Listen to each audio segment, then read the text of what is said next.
अस्मद्गुरुभ्यो नमः।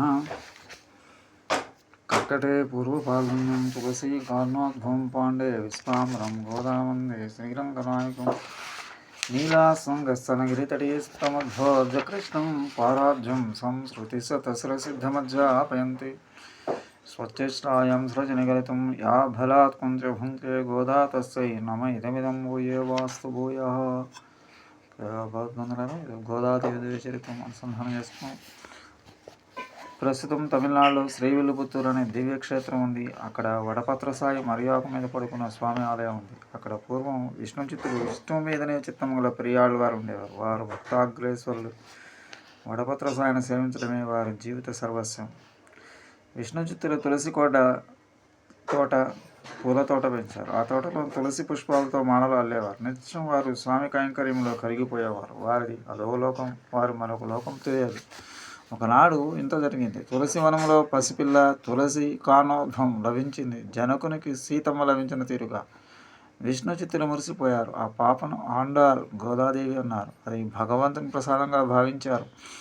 తులసివనం వలన గోదను పెంచారు, పెద్ద చేశారు. గోదాదేవిలో ఎవరం అంకురించింది, అలంకారం ఆపేక్షించింది. తండ్రులు పెరుమాళ్ళ కోసం కట్టిపెట్టిన దండలు కనిపించాయి. వాటిని తలలో ముడుచుకుంది. ఆ మాలల్లో తన అందం చూసుకోవాలనుకుంది. ఇంట్లో అద్దం లేదు. బావినీటిలో తన అందం చూసుకుంది. మురిసిపోయింది. మళ్ళీ మాలలు తీసింది, ఉన్న చోట పెట్టింది. పెరియాళ్ళ వారు ఇది ఎరగరు.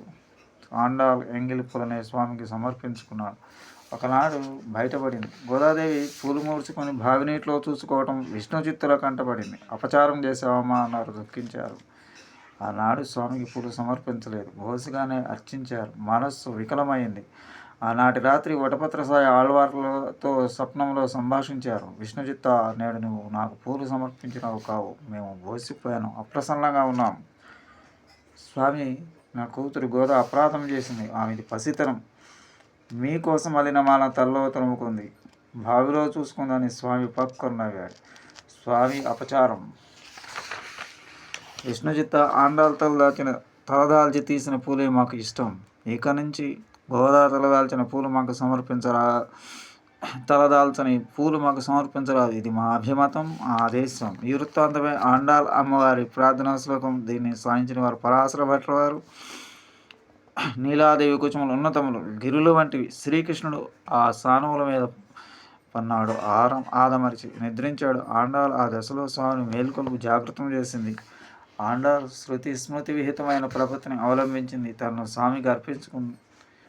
స్వామియో ఆమె తలదాల్చి తీసిన ఉచ్చిష్ట కుసుమాలను ఆపేక్షిస్తున్నాడు. వద్దన్నా వారించిన ఉచ్చిష్ట కుసుమాలతోనే ఆనందిస్తున్నాడు. అంతటిది మా గోదమ్మ.